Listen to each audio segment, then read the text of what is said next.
Eu sou Miguel Lexenring Franco, Presidente da Câmara de Comércio e Indústria de Luso-Alemã. Bem-vindos a mais um webinar da Câmara de Comércio. Nestes tempos atípicos e muito complexos, procuramos com estes webinars ajudar os nossos sócios e parceiros a debater e a refletir sobre o presente e o futuro próximo. O que posso fazer nesta fase? Que oportunidades irão surgir? Como posso aproveitar essas oportunidades? Pretendemos, nestes eventos, dar sempre um contributo que reforça a confiança e a energia positiva dos agentes económicos. Por isso, muito obrigado a todos por estarem a participar. O webinar 2 tem como tema Transformação Digital na Indústria, da adaptação à inovação. O Fraunhofer AICOS é uma organização sem fins lucrativos que tem como missão desenvolver investigação com aplicabilidade prática para o desenvolvimento económico e melhorar a vida das populações. Com uma equipa de cerca de 80 investigadores contratados em Portugal e uma carteira de clientes de diversas áreas de negócio, como a saúde, agricultura, retalho ou energia, o Fraunhofer AICOS apresenta competências consolidadas nas áreas de design centrado no utilizador, inteligência artificial e sistemas ciberfísicos. O AICOS dedica a sua atividade à investigação aplicada e ao sucesso dos seus clientes, com os quais atua em estreita colaboração para o desenvolvimento de soluções tecnológicas inovadoras, intuitivas e acessíveis. Atualmente, o AICOS foca-se nos seguintes temas de inovação: soluções cognitivas conectadas, agricultura digital, inteligência artificial responsável, tecnologia de saúde descentralizada e viver e envelhecer com dados. Dito isto, quase perdemos metade dos participantes neste webinar. Parece complexo? Vão ver que não. A equipa do Fraunhofer AICOS, que hoje aceitou o desafio de participar neste webinar, vai-nos explicar de uma forma muito simples como a inovação pode ajudar as nossas organizações. Seja para simplificar processos e tarefas, diminuir o isolamento social, apresentar novas soluções ou criar ferramentas de lazer. Agradeço muito ao Pedro Almeida, ao Francisco Nunes e à Maria de Barandas pela sua disponibilidade em hoje partilhar connosco o seu conhecimento sobre um tema tão interessante e importante. Vou apresentar muito brevemente os três palestrantes. Pedro Almeida é membro da direção da Fraunhofer Portugal e grupo líder do Departamento Financeiro. É professor auxiliar convidado na Universidade de Aveiro, presidente da Inova Rio, presidente do Conselho Empresarial da Região de Aveiro e membro do Conselho Diretor do Cluster TAIS.pt. Mestre em Engenharia Eletrotécnica e Telecomunicações pela Universidade de Aveiro, tem também uma pós-graduação em Gestão para Executivos pela mesma Universidade. Francisco Nunes é investigador sénior no Fraunhofer AICOS, no grupo de Human Centered Design. Concluiu o mestrado em Engenharia Informática e Computação na Universidade do Porto, em 2010, e doutorou-se em Human Computer Interaction na Technische Universität de Viena, 2017. É especialista em métodos etnográficos e desenho centrado no utilizador. Marília Barandas concluiu um mestrado integrado em Engenharia Biomédica na Faculdade de Ciências e Tecnologia da Universidade Nova de Lisboa, em 2013. Após completar a sua tese de mestrado, foi convidada para lecionar a unidade curricular Sistemas de Informação Médica na FCT, da Universidade Nova de Lisboa, e para colaborar com o grupo de investigação Computational Intelligence da Uninova. No final da apresentação, haverá um espaço para perguntas e respostas. Pedia para isso que utilizassem o chat para colocarem as vossas perguntas. As três primeiras questões serão respondidas em direto pelo grupo de palestrantes. As restantes, e nenhuma questão ficará por responder, serão respondidas por e-mail enviado à Câmara de Comércio e Indústria de Luso-Alemã, que as reencaminhará ao Fraunhofer AICOS. Lembro ainda que este webinar está a ser gravado. Passo agora a palavra aos nossos convidados de hoje. Muito obrigado. Pedro, tem a palavra. Muito obrigado, Miguel, pela apresentação que fez da Fraunhofer AICOS. E queria, em primeiro lugar, agradecer este convite da Câmara de Comércio e Indústria de Luso-Alemã, que muito nos honra, e temos muito prazer em estar aqui hoje convosco para vos dar a conhecer um pouco melhor o que é o AICOS e o trabalho que desenvolvemos na nossa organização. Eu até começava por dizer que, assim como o Miguel referiu, que o trabalho que nós desenvolvemos no AICOS, a investigação aplicada, e nós procuramos responder diretamente àquilo que são os desafios dos nossos parceiros nesta área de inovação tecnológica. e especialmente nesta altura da pandemia, Covid-19, que nós estamos a atravessar, nós tivemos que nos adaptar, em conjunto também com os novos parceiros, a esta realidade que está a afetar todo o nosso tecido económico. E o que estamos a fazer em conjunto, também com os nossos parceiros, é encontrar algumas oportunidades de inovação para trabalharmos em conjunto, no sentido também de combatarmos alguns desafios que surgiram agora com esta nova realidade da Covid-19. E antes de apresentar um conjunto de soluções que nós desenvolvemos no AICOS, eu queria também partilhar convosco as conclusões de um levantamento que fizemos durante o passado mês de maio. Nós estivemos a fazer um inquérito, principalmente às empresas com as quais estamos a colaborar, também para percebermos de que forma é que esta pandemia da Covid-19 estava a ter impacto nas suas organizações, e isto sempre também numa lógica de proximidade, porque nós temos sempre esta preocupação de perceber o que é que está a acontecer dos nossos parceiros para, em certa medida, adaptarmos também a nossa organização para conseguirmos dar uma resposta mais rápida àquilo que são os desafios do tecido empresarial. Eu vou partilhar aqui agora só uma breve apresentação com os resultados do inquérito.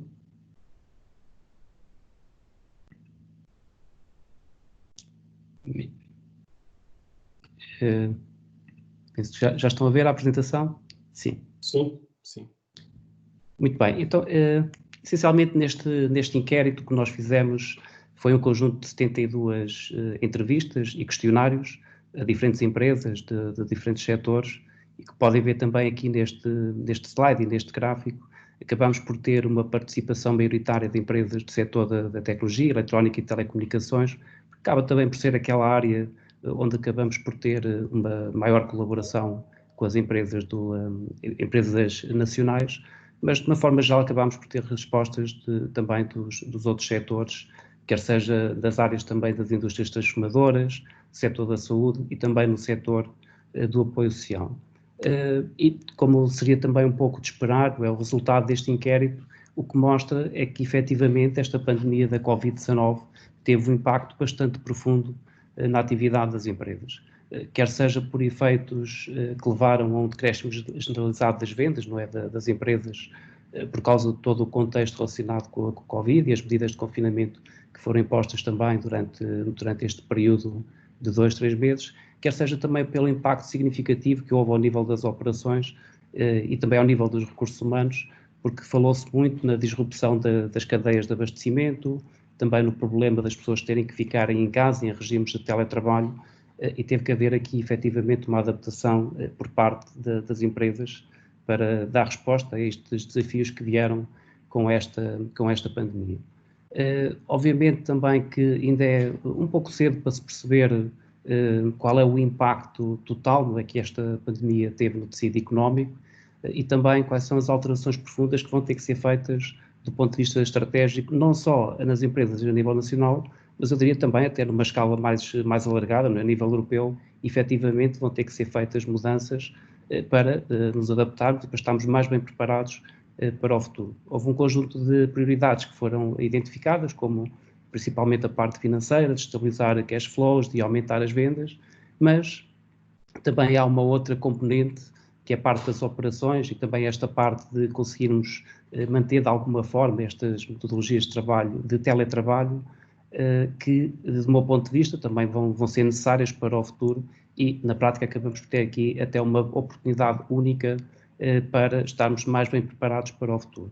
Isto está muito relacionado com a transformação digital, porque todo este processo de transformação digital, ele já estava em curso, não é algo que só avançou agora com esta pandemia da Covid-19, mas efetivamente esta pandemia veio acelerar este processo e veio obrigar também as empresas a inovarem de uma forma um pouco mais rápida em tudo o que diz respeito a estas temáticas que nós tivemos a falar agora. Bem, isto já dá para deixar assim um enquadramento breve daquilo que foram os resultados deste inquérito que nós fizemos aos nossos associados, e o que nós vamos agora fazer hoje, nesta apresentação, também é mostrar um pouco alguns desafios que vieram precisamente dos nossos parceiros empresariais para depois conseguirem ver também, digamos, por vocês próprios, o tipo de trabalho que nós fazemos no AICOS. Mas antes de iniciar estas demonstrações, eu queria também desmistificar aqui alguns tabus que estão associados à inovação. Porque muitas vezes diz a inovação é um processo muito longo e complexo e só é para grandes empresas. Bem, isto não é a verdade, não é a realidade. E como vão poder ver nos exemplos práticos que nós trouxemos hoje, para vos mostrar, em alguns casos, nós, no espaço de dias, conseguimos dar resposta àquilo que são necessidades do ponto de vista de inovação das empresas. Isto vai ser algo que vocês vão poder ver daqui a pouco. Depois, por outro lado, também é importante ter em consideração que tudo o que diz respeito a esta capacidade de inovação e tecnologia, não é? Isto é, do meu ponto de vista, também é fundamental para as empresas estarem mais bem preparadas para o futuro. E são aspectos fundamentais para conseguirmos adaptar os nossos próprios negócios e tornar-nos mais competitivos, não é? Do ponto de vista de conseguirmos também otimizar alguns recursos e termos um controle maior sobre aquilo que está a acontecer nas nossas organizações. Estes são os principais aspectos que nós vamos ver nas demonstrações que preparamos, e eu vou passar agora a palavra à minha colega Marília, que vai começar então por fazer algumas demonstrações. Marília, por favor. Obrigada, Pedro. Aproveito também já agora para agradecer à organização pelo convite de participar neste evento e poder partilhar convosco algumas das soluções que temos vindo a desenvolver nestes tempos. Eu vou partilhar o meu ecrã, confirmem-me só que conseguem ver corretamente a apresentação. Sim, senhor, está. Ok, obrigada. Então, no Fraunhofer AICOS nós dedicamos uma grande parte da nossa atividade a estudar o futuro do trabalho. Neste sentido, nós criamos soluções práticas que nos ajudam a perspectivar o trabalho do futuro com ênfase especial nas pessoas. Nos últimos meses, e devido à relação de proximidade que mantemos com os nossos parceiros e clientes, foi possível conceber soluções que deram uma resposta imediata às mudanças impostas pela pandemia. Começando por apresentar uma aplicação desenvolvida a pedido de uma empresa nacional do setor automóvel, que nos apresentou um problema muito claro, que a nível de inovação tecnológica até não tinha muito para nós, mas que se prendia com a necessidade dos trabalhadores de uma fábrica registarem a sua temperatura corporal e também de alguns sintomas previamente definidos numa aplicação móvel. Devido às competências que temos tanto a nível de prototipagem rápida como de mecanismos de autorreporte, conseguimos dar uma resposta a este pedido praticamente de um dia para o outro. Na realidade, nós conseguimos apresentar uma solução ao cliente final em apenas 2 dias e uma solução móvel multiplataforma. Passando agora para outro exemplo, que por acaso também foi relacionado com a indústria automóvel e nasceu da necessidade de um cliente querer garantir que não era necessário o uso de máscaras dentro da fábrica. Tanto por uma questão de conforto por parte dos trabalhadores, mas também por uma questão de sustentabilidade. Neste sentido, nós desenvolvemos uma aplicação móvel que nos alerta quando nos encontramos muito próximos de um outro colega, tal como os sensores de estacionamento dos automóveis nos alertam na proximidade de obstáculos. Esta solução tem por base a emissão e recepção de ondas rádio, que através de um processamento de sinal adequado nos permite gerar os alertas necessários e customizáveis às necessidades do cliente. Neste momento, esta tecnologia está também a ser adaptada para que possa ser usada noutros dispositivos, nomeadamente em crachás de identificação. Ou seja, neste caso, em vez do dispositivo de alerta ser um telemóvel, acaba por ser um sensor que está integrado no crachá a gerar o próprio alerta, em que este alerta poderá ser um sinal luminoso ou um sinal sonoro. Uma outra aplicação, desta vez assente em tecnologias de visão computacional e câmaras low cost, hoje o objetivo principal é o de contagem de pessoas em espaços fechados. Esta solução permite-nos perceber, por exemplo, a ocupação de um determinado espaço e a respectiva indicação da lotação máxima, gerando alertas quando a mesma é atingida. Eu aqui gostava apenas de salientar que, para efeitos de demonstração, estamos a ver o funcionamento apenas do algoritmo. Ou seja, o que eu quero reforçar é que no Fraunhofer AICOS o desenvolvimento de qualquer solução tem sempre em conta a privacidade dos utilizadores, desde a concepção da ideia até à concretização da mesma. Assim, nesta solução, na prática, nós só temos apenas uma recolha de contagens do número de pessoas, com estatísticas, e os alertas necessários quando as lotações máximas são atingidas. E, portanto, não estamos em momento nenhum a interferir com a privacidade dos utilizadores. Apresento agora uma solução mais complexa que tem vindo a ser desenvolvida noutros contextos, mas que rapidamente nos apercebemos do impacto e da aplicabilidade da solução no contexto laboral e social em que vivemos. Estou a referir-me a uma solução para localização em espaços fechados, que recorre apenas aos sensores disponíveis em qualquer telemóvel comum, sem a necessidade de instalação de infraestrutura adicional. Esta solução utiliza métodos para o reconhecimento da atividade humana, em que é possível detectar parâmetros como o tamanho do passo ou a direção da marcha, conjugando com características que são únicas dos edifícios. Estas características têm por base as perturbações a nível magnético que os próprios materiais de construção dos edifícios provocam no sinal magnético terrestre e também a própria atenuação do sinal Wi-Fi, que é proveniente dos pontos de acesso que já se encontram instalados nos edifícios. Combinando toda esta informação e recorrendo também a métodos de inteligência artificial, é possível ter um posicionamento seguro da posição do utilizador dentro do edifício. As aplicações para esta tecnologia são vastas e nós facilmente conseguimos desenhar um conjunto de soluções com aplicações em diferentes domínios de atuação. A título de exemplo, podemos pensar na utilização da informação da forma como as pessoas se deslocam num determinado espaço fechado, que, sendo possível redesenhar fluxos ou reposicionar estações de trabalho, ou mesmo indicar áreas com maior risco aparente de contágio. Tendo esta tecnologia em mãos e dando resposta imediata a um pedido de um cliente, adaptamos esta solução para a avaliação de parâmetros de risco de contágio ao longo do tempo. Parâmetros como o distanciamento médio entre trabalhadores, o número de vezes que a distância mínima de segurança não é respeitada, ou mesmo o número máximo de trabalhadores em cada espaço comum, até como vimos nas soluções anteriores, podem ser monitorizados para nos ajudar a compreender o comportamento dos trabalhadores ao longo do tempo e, caso seja necessário, intervir caso se detecte, por exemplo, um relaxamento no cumprimento das normas de segurança. Nestas soluções, a informação do fluxo dos trabalhadores pode também ajudar a reorganizar os espaços e a reduzir o risco de contágio.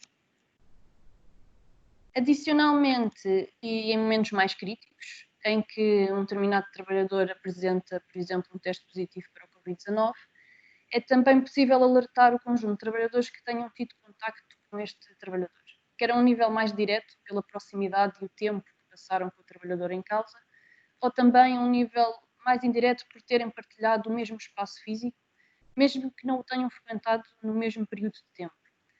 Ou seja, com esta solução e em caso de emergência, é também possível fazer um rastreamento do espaço nos dias anteriores e verificar as zonas do edifício com elevado risco de contágio para providenciar alertas ao conjunto de trabalhadores que frequentaram as zonas de risco.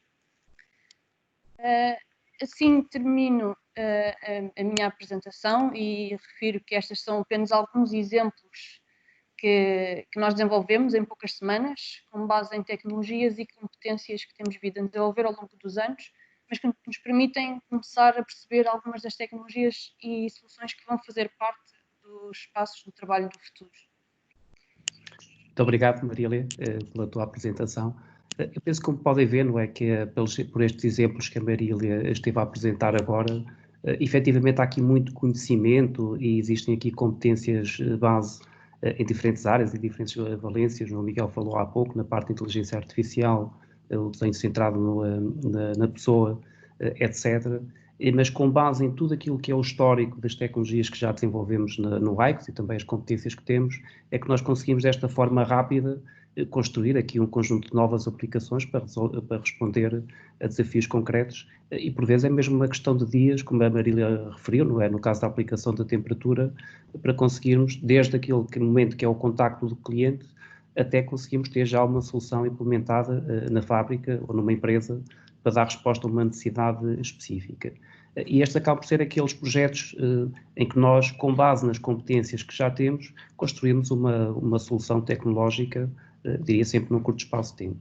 Mas, no entanto, também temos sempre uma preocupação de estar a olhar para a frente e estar a olhar para o futuro. E temos estudado bastante este tema das perspectivas, daquilo que vai ser o futuro do trabalho, como é que as pessoas vão trabalhar no futuro, como é que elas vão estar enquadradas dentro do sistema empresarial, dentro das empresas.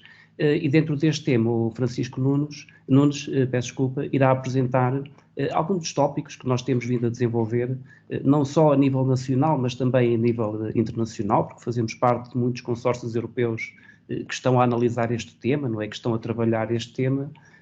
E agora passo então a palavra ao Francisco para ele apresentar um pouco deste nosso trabalho. Francisco, por favor. Obrigado, Pedro. Olá a todos e obrigado novamente por esta oportunidade de falar um bocadinho sobre estes tópicos convosco. Eu vou partilhar a minha apresentação. Não sei se já conseguem ver. Sim. Ok. Portanto, tal como o Pedro estava a dizer ainda agora, nós temos de ter sempre um pezinho ao mesmo tempo nas coisas de curto prazo, não é? Aqueles problemas que temos de atacar num curto espaço de tempo, mas ao mesmo tempo também um bocadinho olhar para o médio prazo, ou seja, como é que as coisas que a gente está a fazer vão ter um impacto no futuro, o que é que as empresas vão precisar daqui a alguns meses e como é que nós podemos contribuir para eles. E aquilo que nós vamos falar hoje aqui convosco é duas ideias muito básicas que nós podemos vir a trabalhar e que temos estado a desenvolver já uma visão de como é que a gente pode atuar, que é o caso do trabalho remoto e da monitorização dos trabalhadores e a promoção de uma melhor qualidade de vida até no trabalho. Portanto, no trabalho remoto, acho que é uma coisa que já não precisa de grandes apresentações, não é? Nós estamos numa situação em que o trabalho remoto, o teletrabalho deixou de ser obrigatório, agora é uma opção que os trabalhadores podem discutir com a sua entidade, contudo, o teletrabalho vai ser em muitos momentos inevitável, até termos uma vacina, um tratamento eficaz.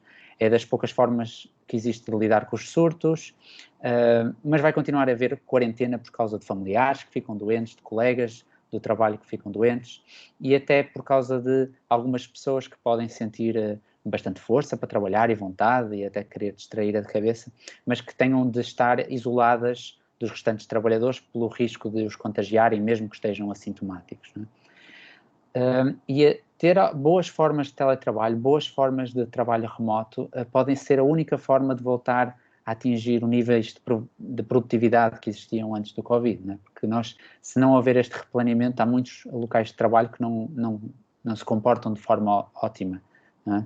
Só que as ferramentas de teletrabalho hoje estão longe de ser ideais, não é? O Zoom, o Skype ou o Teams não permitem que qualquer tipo de trabalho remoto aconteça. Com certeza para alguém que trabalha muito em escritório ou que tenha apenas necessidade de se encontrar com os outros, isso funcionará. Mas há muitas funções de trabalho, até nas vossas empresas, que não podem beneficiar tão bem de ferramentas de trabalho remoto e é nesse tipo de ferramentas que nós pensamos que é importante intervir.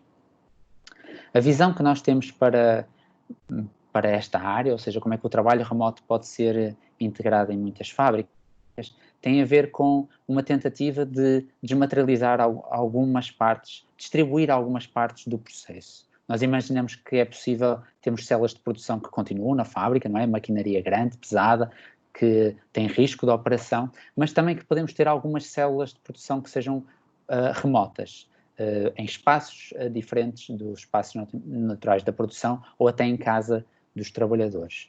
E nós imaginamos que neste cenário, onde temos alguma produção que pode ser deslocalizada, mas também que pode ser importante ter a supervisão do trabalho, a coordenação do trabalho, ela própria a ser remota e a ser facilitada por tecnologia. Imaginamos que máquinas que possam existir possam ser sensorizadas de forma muito simples, com sensores de movimento, com câmaras, sensores mecânicos que sejam capazes de ligar o digital com o analógico, não é? Porque nós sabemos que há muitas máquinas que vão ter já vários anos e a equipa que joga bem não se muda, mas pode ser o suficiente ter essas máquinas com pequenas formas de sensorização para elas de repente se transformarem em equipamentos super inteligentes que são capazes de comunicar com outros. Ao mesmo tempo, os trabalhadores podem ser munidos de aplicações móveis ou aplicações web para serem capazes de receber instruções, enviar feedback, requisitar material ou até reportar defeitos, não é? Ou seja, criamos uma camada tecnológica que nos permite fazer coisas que numa fábrica em que tudo funciona nas suas premissas não são necessárias, mas que quando os trabalhadores estão remotos passam a ser importantes. E depois também esta camada de supervisão do trabalho, da coordenação, que ela própria possa ser também feita remota, porque é importante que quando o diretor de gestão de fábrica não esteja disponível, porque aconteceu um caso de doença a si próprio ou aos seus familiares, que tenha ainda assim as ferramentas para, de forma otimizada e eficiente, ser capaz de ajudar a tomar as decisões de como é que o processo deve continuar. Contudo, há desafios estruturais ou grandes desafios que podem tornar esta visão um pouco mais complicada. Sabemos que a indústria europeia tem baixos níveis de automatização e isso pode complicar a sensorização, ou seja, aquilo que conseguimos extrair já com os equipamentos que temos atualmente. Sabemos também que a indústria 4.0 já chegou a algumas indústrias, mas ainda está longe de estar em todas. E existem problemas nestas fábricas 4.0, que podemos chamar assim, é que não funcionam otimamente quando os trabalhadores estão ausentes, ou seja, quando não estão efetivamente no espaço onde foram pensados os seus locais de trabalho. É que desde a Revolução Industrial, pelo menos, a fábrica tem sido o local para a produção e para o acompanhamento de trabalho. Não é? Sempre se pensou que se ganhava bastante nas sinergias de ter todos no mesmo local. Só que por causa do Covid isto pode passar a ser uma premissa que não se aplica sempre, porque existem outras necessidades de garantir a segurança das pessoas e nestas situações pode ser muito útil termos um trabalho remoto bem oleado e a funcionar muito bem. Tal como estava a dizer há bocado, é importante que estas tecnologias, esta visão de tecnologia, faça um mix de analógico com digital e seja capaz de se comportar muito bem nestes cenários. A inovação não precisa de ser super revolucionária, podemos estar a falar de passos incrementais, uma aplicação que desenvolvemos, uma web app que criamos, uma sensorização que colocamos em determinada máquina e de repente podemos passar a ter todo o trabalho muito mais organizado, muito mais preparado para um caso em que toda a fábrica está a funcionar com potencial para algumas áreas serem remotas. E esta inovação também pode vir a acrescentar valor a ferramentas que já existem, não é? Mas a providenciar uma outra forma delas operarem para permitirem o trabalho remoto.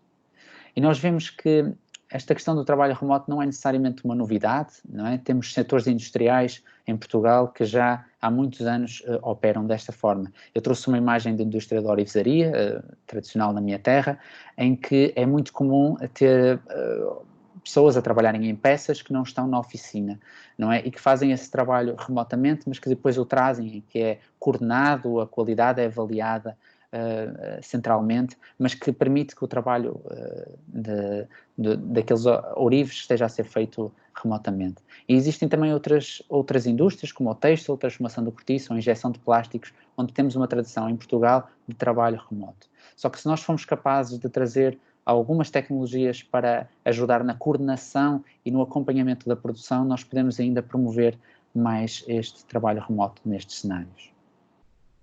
Depois vamos ter a oportunidade de falar um bocadinho e ter algumas questões, mas vou-vos apresentar também outra parte que temos pensado bastante nesta altura por causa do Covid, que tem a ver com como é que nós monitorizamos e promovemos o bem-estar dos trabalhadores. O Covid torna este tópico ainda mais relevante, não é? Porque, tal como a Marília mostrou, existem várias tecnologias que podemos usar para proteger os trabalhadores. Contudo, existe uma necessidade um pouco maior de garantir que conhecemos muito bem o estado atual das pessoas para evitar até potenciais lesões ou problemas que possam vir com reformas antecipadas. De facto, existem custos muito elevados relacionados com o absentismo, o presentismo, que tem a ver com as pessoas que estarem presentes no trabalho, mas estarem com a cabeça do outro lado, e as doenças musculoesqueléticas ou as doenças mentais são problemas muito comuns que existem nesta área. Até existem estudos que falam que 2% daquilo que seria o produto interno bruto das fábricas 4.0 será perdido por causa de doenças musculoesqueléticas e que 4% podem ser relacionadas com perdas de produtividade que tenham a ver com perturbações ou doenças mentais. É que numa indústria 4.0 existe muito provavelmente fatores relacionados com o stress, ritmo de trabalho, pressão do trabalho, exposição até a alguns riscos que se tornam ainda mais complicados e que podem exacerbar estes problemas. Ainda assim, o conhecimento que acabamos por ter dos trabalhadores e do seu estado em cada momento é relativamente pobre, não é? Continuamos com foco na produtividade, claro, porque é disso que dependem muitos destes setores. Contudo, sabemos muito pouco sobre os fatores da ergonomia, não é? Sabemos que algumas coisas podem causar lesões, mas há muito mais que pode ser trabalhado e que podemos ter uma ideia muito melhor daquilo que efetivamente se está a passar e que pode vir a trazer lesões aos trabalhadores. Ao mesmo tempo, é conhecido que podem existir bastantes desafios de perturbações ou de doenças mentais, mas existe uma quase ausência de ferramentas para nos permitir monitorizar este tipo de problemas. A nossa visão, para neste caso, é que podemos também usar sensores e aplicações para monitorizar estes trabalhadores. Monitorizar a ergonomia, monitorizar o bem-estar mental, permitindo, por exemplo, saber quais é que são alturas durante os turnos em que a atividade está talvez a ser elevada demais, movimentos repetitivos que podem vir a dar lesões, ou até perceber se os trabalhadores estão a ficar com demasiado stress ou demasiada pressão no trabalho relacionado com os processos que estão adotados ou com a produção naquele momento. As condições ambiente também podem ser monitorizadas, não é? É relativamente comum monitorizar a vibração, a temperatura, a pressão atmosférica, contudo, toda esta questão relacionada com a repetitividade do trabalho, com o ritmo, pode ela própria também ser avaliada até pelos trabalhadores como uma forma de perceber o que é que deve de mudar. Estes dados permitem-nos depois serem visualizados e até contribuírem para decisões de organização do chão de fábrica, de organização dos recursos humanos e que, através de dashboards ou diferentes ferramentas para a gestão ou para os recursos humanos, podem ser usadas para tomar decisões. Vemos também como importante que estas ferramentas estejam disponíveis para os trabalhadores, para que eles próprios possam discutir quais são as condições e contribuírem para mudanças que sejam feitas nos seus locais de trabalho. E a vantagem é que podemos passar de ambientes onde já temos um foco na produtividade, já temos algum foco na ergonomia, para passarmos a ter um melhor conhecimento destas potenciais lesões que podem haver ou potenciais problemas psicológicos ou mentais que possam existir. E nós vemos que estas duas áreas, tanto do trabalho remoto como a monitorização e a promoção do bem-estar dos trabalhadores, podem ser determinantes nesta fase.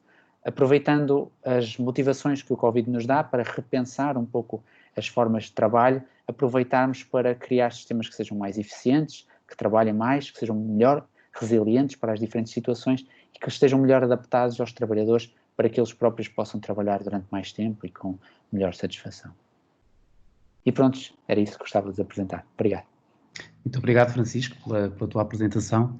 Eu só gostava de fazer bem assim um breve comentário relativamente a esta apresentação do Francisco. Como podem ver, além das tais soluções imediatas que a Marília apresentou há pouco, nós também estamos constantemente a identificar aquilo que vão ser os tópicos do futuro, porque eu diria que todos estes temas que o Francisco abordou na sua apresentação é uma questão de tempo, mas mais cedo ou mais tarde eles vão estar nas nossas agendas, não é? Vamos ter que decidir sobre esses domínios, sempre numa lógica de promovermos o bem-estar, não é? E a saúde dos nossos colaboradores.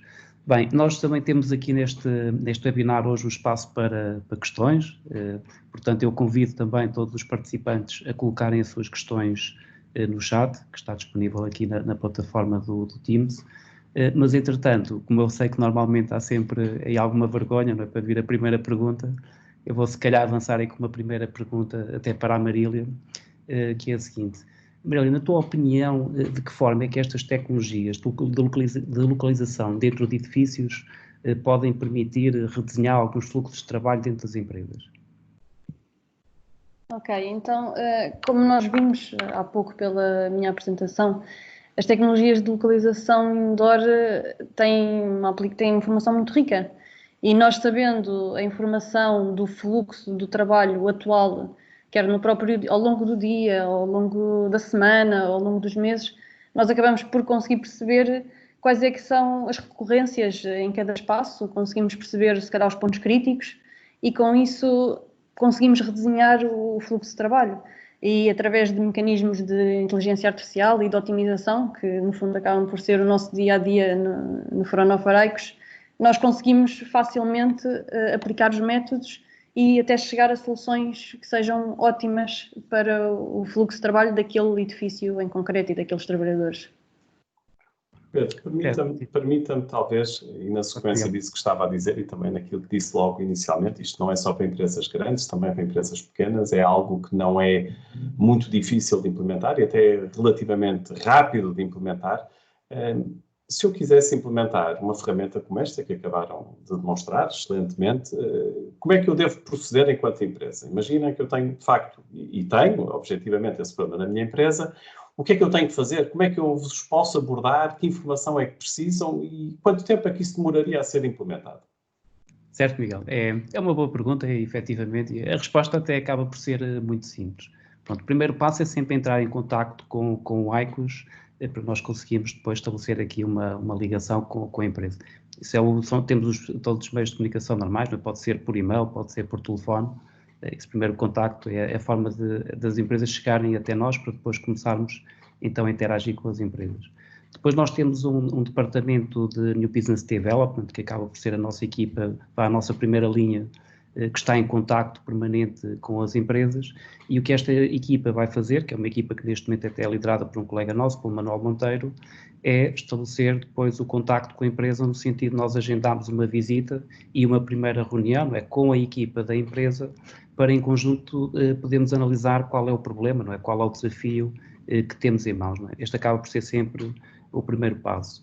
Depois o que fazemos é, após esta análise, em que já temos uma noção de qual é o desafio que temos pela frente, nós vamos desenhar um plano de trabalho conjunto, porque regra geral também dos nossos projetos, muitas vezes é um trabalho que nós não conseguimos fazer de forma isolada, não é? Precisamos também da colaboração depois das pessoas que trabalham na empresa, e quando estamos a construir essa proposta, ela, regra geral, é uma proposta integrada. Integrada porquê? Porque vai conter a indicação de um conjunto de entregáveis, pode ser, por exemplo, uma aplicação, pode ser uma framework tecnológica, pode ser um novo dispositivo também, que por vezes é o caso, e além dessa parte mais tangível, não é, do resultado deste trabalho, há também uma componente de capacitação que, regra geral, nós acabamos por incluir nas nossas propostas. E a razão para isto é que nós, como podem perceber um bocadinho da apresentação da Marília e do Francisco, acabamos por trabalhar com uma série de tópicos aqui também de tecnologia muito recente, inteligência artificial, etc., e esta componente de capacitação tem sempre como objetivo garantir que as empresas, não é, os nossos parceiros, também acabam por ter conhecimento nestas áreas, porque isso vai facilitar muito mais o diálogo e vai facilitar a implementação destes projetos depois na vida real. E isto, regra geral, nós estamos a falar aqui de algo que pode levar 1 a 2 semanas, não é algo muito longo. Desde a visita até temos uma proposta para entregar aos nossos parceiros. Podemos estar a falar perfeitamente do período temporal dessa natureza, e depois o próximo passo é, do lado da empresa, analisarem esta proposta. Regra geral, também estas propostas são construídas de forma em que o nosso cliente vai selecionar quais são os itens com os quais quer avançar, porque nós temos também sempre uma visão um bocadinho mais perspectiva, não é? Pode ser um trabalho mais alargado, e depois do cliente analisar a proposta e decidir de que forma é que vamos iniciar a colaboração, é igualmente também um processo muito rápido, porque nós fazemos questão mesmo de ser ágeis e ter uma equipa, uma grande equipa no dentro do ECO, que está sempre disponível para começar estes projetos também num curto espaço de tempo. Também casos práticos, não é? Desde que nós falamos com o nosso cliente até apresentar a proposta e avançarmos para o início da implementação de um projeto, também podemos estar a falar das tais 2, 3 semanas. Depois, dependendo da complexidade da aplicação, portanto, pode ser uma questão de dias, não é? Como foi o caso daquela aplicação da temperatura que a Marília referiu, e foi assim mesmo, a empresa veio ter connosco, e nós depois de conversarmos com o cliente, não é? Da aceitação da proposta, em 2 dias já tínhamos ali um protótipo funcional que mostramos ao cliente e que satisfez, não é, as suas necessidades. Ou por vezes, quando são soluções um pouco mais complexas, pode levar mais algum tempo. Agora, nunca é uma coisa de levar, sei lá, 1 ano, 2 anos, é muito raro nestes projetos de inovação, não é, que nós fazemos com as empresas, olharmos para esse tipo de horizonte temporal, porque nós sabemos também que esta inovação tem que chegar em tempo útil às empresas, porque se eu para desenvolver uma aplicação destas temperaturas não tiver meio ano, quando chegar a essa altura ela já não vai servir a minha necessidade, ao fim e ao cabo. Tem mais alguma questão, Miguel? Sim, e relacionado ainda com esta temática, enfim, incidiram hoje muito sobre o mundo do trabalho, e muito bem, e portanto há aqui uma data de novas perspectivas que se abrem, e lembro-me também que tinham feito um estudo, inclusivamente do espaço e da ergonomia do mesmo na indústria automóvel, numa grande empresa automóvel. Não sei se quererá abrir aí um bocadinho informação sobre isso, se quererá explicar o que é que fizeram nesse caso, porque eu acho que é um exemplo fantástico. E depois, como segundo ponto, também referir, porque não é só nesta área que vocês são fortes, enfim, nestas tecnologias e podem adaptar isto a várias áreas também, nos processos industriais, nomeadamente no controle de qualidade, em toda a parte visual, de identificação de falhas em produtos, etc., mas também toda a questão óptica na indústria da saúde. Enfim, se quiserem falar um bocadinho também sobre isso, são coisas que eu acho impressionantes e que foram desenvolvidas por vocês aqui em Portugal e que estão disponíveis, no fundo, para as diferentes empresas. E deixem-me repetir aquilo que eu disse no início: a Aicos é uma organização sem fins lucrativos, no fundo, de desenvolvimento e de transferência de inovação. Sem dúvida, até começava por reforçar esse último ponto. Não, nós não temos o propósito do fim lucrativo, somos uma associação sem fins lucrativos e o nosso propósito é mesmo apoiar principalmente aquilo que é o tecido económico nacional para o tornar mais competitivo. E quando uma entidade vem ter connosco, o nosso objetivo, e aquilo também que é a nossa obrigação, é, com base nas nossas competências, com base nas tecnologias que nós já temos, conseguir dar uma resposta célere àquilo que são as necessidades das empresas, grandes ou pequenas, porque isso também efetivamente é a realidade. Nós trabalhamos com empresas muito pequenas e trabalhamos com empresas muito grandes, não é? Não há aqui um requisito de dimensão para se poder trabalhar com o Aicos. Relativamente às outras questões, eu até, se calhar, o que ia fazer era o seguinte: eu ia convidar o Francisco também a falar um pouco mais sobre esse projeto que nós estamos a desenvolver para o setor automóvel, porque ele é que também é o nosso verdadeiro especialista nessa área, e depois fala um pouco então também das outras áreas que nós trabalhamos no Aicos, e também posso abordar algumas soluções ligadas para a área da saúde. Francisco, queres falar então um bocadinho? Eu, se calhar, achava que era melhor a Marília falar um bocadinho sobre esse assunto. Marília. Sim, sobre a solução da ergonomia, não é? Na indústria automóvel. Ok, então nós já fomos a uma indústria automóvel muito grande e que notámos um problema grande que eles próprios é que nos indicaram, que tem por base que os trabalhadores nestas indústrias têm os movimentos repetitivos praticamente constantes ao longo do dia. E isso, a nível de produtividade, tem que ser assim, ou seja, eles têm métodos que são obrigados a cumprir. Portanto, um determinado movimento tem que ser feito sempre da mesma maneira, que teoricamente está estudado a nível ergonómico como é que ele deverá ser feito. No entanto, nós sabemos que todos nós somos diferentes e todos nós poderemos querer fazer o movimento de forma diferente. Mas na indústria não existe muito essa liberdade por quererem garantir a ergonomia daquela forma e a produtividade da mesma forma. A questão que este projeto em concreto está a abordar é tentar fazer mecanismos de self-adaptation, de adaptação para cada utilizador. Portanto, nós conseguimos garantir que a nível ergonómico a pessoa está a fazer o movimento corretamente e, além disso, não está a comprometer de todo a produtividade do sistema. E isto para dar um bocadinho mais liberdade aos trabalhadores, para eles se sentirem mais confortáveis no seu posto de trabalho. E, portanto, conseguimos garantir, no fundo, as três vertentes que o Francisco falou há pouco, tanto da ergonomia, da produtividade e da parte cognitiva, e isto consegue-se fazer apenas com pequenos sensores colocados, neste caso que nós fizemos, nos pulsos. Portanto, também foram desenhados para não afetar e para o trabalhador se sentir confortável com eles. E, portanto, conseguimos ter um mundo mais interessante para o trabalhador. E, portanto, no fundo, o objetivo deste projeto foi esse. E está a ser. Muito obrigado, Marília. Eu mais uma vez recordo, os participantes nesta sessão, se quiserem colocar alguma questão, estejam à vontade para escrever no chat. Nós estamos aqui hoje precisamente com esta missão também de esclarecer algumas dúvidas, algumas questões que tenho.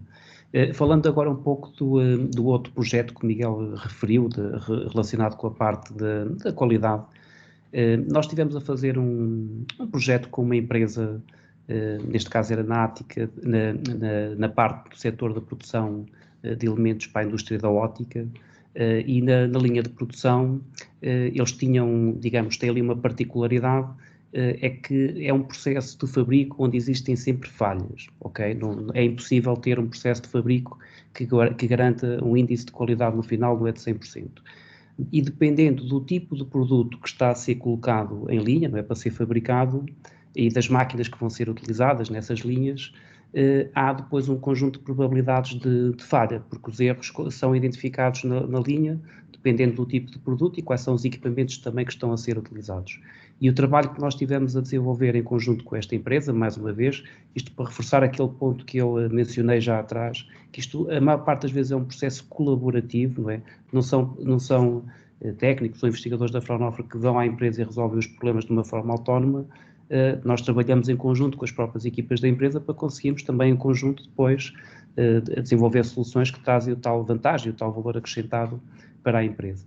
E o que fizemos em termos concretos foi com a nossa equipa que trabalha este tema de inteligência artificial, fazer toda a análise de dados que era recolhida pelas máquinas de produção, não é, nas linhas de produção, para depois conseguirmos inferir, com base no produto que vai ser colocado na linha e com as diferentes linhas que podem ser utilizadas para a produção daquele produto, quais eram as taxas de quebra previstas em função da linha que ia ser utilizada, ok? E nós estávamos a falar em quebras na ordem dos 10%, que eram as quebras que a empresa tinha. Isto é fruto mesmo da particularidade daquele negócio, não é? Isto cada um tem depois as suas linhas, é que sabe quais são as dores que sente, não é, no fim do dia. E nós estávamos a trabalhar para, em conjunto, conseguirmos ali uma redução na casa dos 4 ou 5% das quebras, em função desta análise de dados. Porque, na prática, o que nós estávamos a fazer é, fruto de todo o histórico de informação que existia das linhas em funcionamento, tomar decisões mais certas, não é? E mais fiáveis, com base naquilo que já são eventos que vão acontecer. Nós sabemos que, porque temos todo este histórico, não é? Um determinado produto que foi para aquela linha teve uma quebra de X e, portanto, com esta informação conseguimos otimizar processos de fabrico e dessa forma também reduzir aqui as quebras. Também eu acho que é muito relevante dizer-vos quanto tempo é que demorou para implementar este projeto. Isto foi uma coisa que nós fizemos em cerca de 3, 4 meses, não levou mais do que isso. Teve aqui uma fase inicial em que foi muito importante para nós também perceber o modo de funcionamento da linha, não é? Como é que as coisas trabalhavam, fazer toda a recolha de dados. A parte de capacitação das pessoas da empresa também acaba neste tipo de projetos por ser fundamental, porque como vamos estar a trabalhar nestes tópicos que são muito recentes, não é? Do ponto de vista tecnológico, não é? Eu tenho um bocadinho a sensação que ainda não há muitas pessoas que tenham conhecimentos de inteligência artificial e que estejam já a trabalhar na indústria, porque este tema ainda está um pouco mais do lado da academia, não é? E das universidades.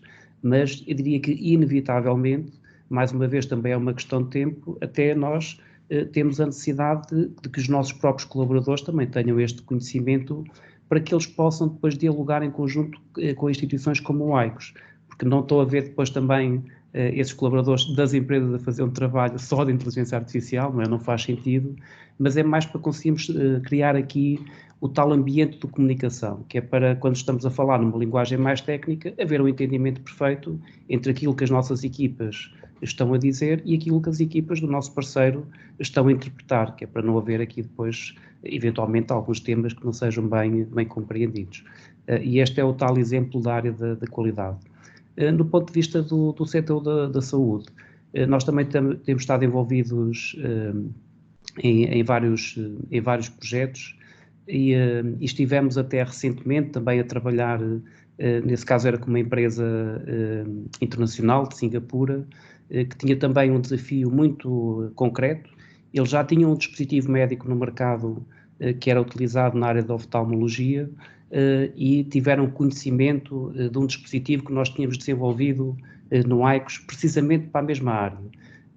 E então a empresa entrou em contacto connosco e o que nós tivemos a fazer, também num período, salvo erro, na casa dos 3, 4 meses, mais uma vez, foi redesenhar todo o dispositivo do cliente para que ele incorporasse todos os aspectos tecnológicos que nós já tínhamos desenvolvido dentro do AICOS. E estamos a falar, mais uma vez, em visão computacional, que tem por trás a inteligência artificial, estamos a falar também em mecanismos de focagem automática, Neste caso também incluía uma componente de prototipagem e de materiais, que esta área dos dispositivos médicos de base tecnológica acaba por ser bastante mais exigente também em termos de trabalho, né, em termos daquilo que nós temos que produzir e entregar aos nossos clientes, mas foi sempre com base em conhecimento que já existia no AICOS que nós conseguimos, do meu ponto de vista, né, de uma forma mais ou menos célere, dar resposta a uma necessidade concreta da empresa, ok?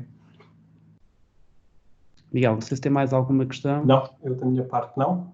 Estava aqui a ver se havia também da parte da audiência.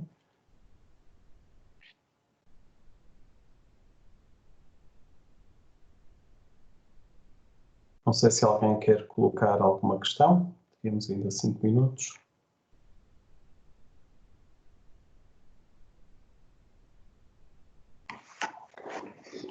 Voltando ainda ao mundo do trabalho, enfim, no futuro, como tinham falado, eu fiquei, de certa forma, um bocado impressionado até com a contagem de pessoas na sala e com os meios que utilizaram. Isso é algo, e nós tivemos também há uns tempos atrás aqui um webinar exatamente sobre o redesenho dos espaços dos escritórios e, portanto, poderia ser muito interessante fazer a ponte, inclusivamente com as empresas de design de interiores que desenham os espaços no fundo de trabalho, e tínhamos algumas empresas até de teletrabalho, enfim, e de service centers, em que há muita gente na mesma sala, ou havia muita gente na mesma sala, e portanto havia exatamente a questão de como dividir e como alterar o espaço e garantir que as pessoas não se chegavam. E portanto é algo que poderia e que deveriam eventualmente, enfim, disponibilizar com mais força a esse mercado também, tentarem fazer aí a ponte. E por isso, enfim, acho que é interessante a rapidez com que conseguiram implementar também isso. A questão é quem é que fica a tecnologia, ou seja, quem é que tem depois o direito da utilização da tecnologia e dos dados, que é sempre um tema extremamente importante no final do dia. Relativamente a essa parte, regra geral, tudo aquilo que é também os algoritmos que estão por trás desta tecnologia, eles são propriedade da Fraunhofer. E o que nós fazemos sempre é, sempre que um cliente encomenda, digamos, um novo trabalho à Fraunhofer, acabamos por licenciar as tais tecnologias que já tínhamos, que é o que nós chamamos na prática o nosso background knowledge, que é todo aquele trabalho prévio que foi necessário nós fazermos anteriormente para conseguirmos depois, neste tal curto espaço de tempo, entregar o resultado final ao cliente. Ok? Também a regra geral, nós depois também temos sempre aqui uma disponibilidade para conversar mais uma vez com os nossos parceiros, porque o nosso modelo de licenciamento também se adapta sempre àquilo que é o modelo de negócio do parceiro e aquilo que ele pretende fazer do ponto de vista comercial. Pode efetivamente haver a possibilidade de uma empresa vir ter connosco e contratar com o AICOS uma licença exclusiva para uma determinada tecnologia, não é? Isso não está fora de questão. Até porque, regra geral, nós não temos uma presença direta no mercado, não é? Nunca vão ver um produto ou uma tecnologia Fraunhofer, digamos, numa prateleira à venda, não é? Isso não faz parte da nossa agenda. Nós trabalhamos sempre no modelo B2B, trabalhamos com empresas, não é? E regra geral mais com clientes empresariais, e eles licenciam as nossas tecnologias para serem incorporadas em produtos ou serviços que eles depois vão colocar no mercado e vão vender depois para terceiros. Nesse aspecto eu diria que há aqui uma grande flexibilidade do nosso lado para depois encontrarmos um modelo ótimo para ambas as partes. É a forma como nós trabalhamos. Ok? Muito bem. Estamos no final e, portanto, muito obrigado uma vez mais à equipa da Fraunhofer Portugal, ao Pedro, ao Francisco e à Marília pela sua disponibilidade. Muito obrigado a todos os sócios e amigos por terem participado neste webinar. Muito obrigado também a toda a equipa da Câmara de Comércio e Indústria Luso-Alemã, na pessoa do Rosário Carvalho, que muito profissionalmente organizaram este webinar. Espero que esta apresentação tenha contribuído para reforçar a confiança e a energia positiva de todos. Fiquem atentos aos próximos webinars da Câmara de Comércio e Indústria Luso-Alemã. Fiquem em segurança e até breve. Muito obrigado. Muito obrigado, Miguel. Obrigado a todos. Obrigada. Deus, boa tarde. Obrigada. Boa tarde.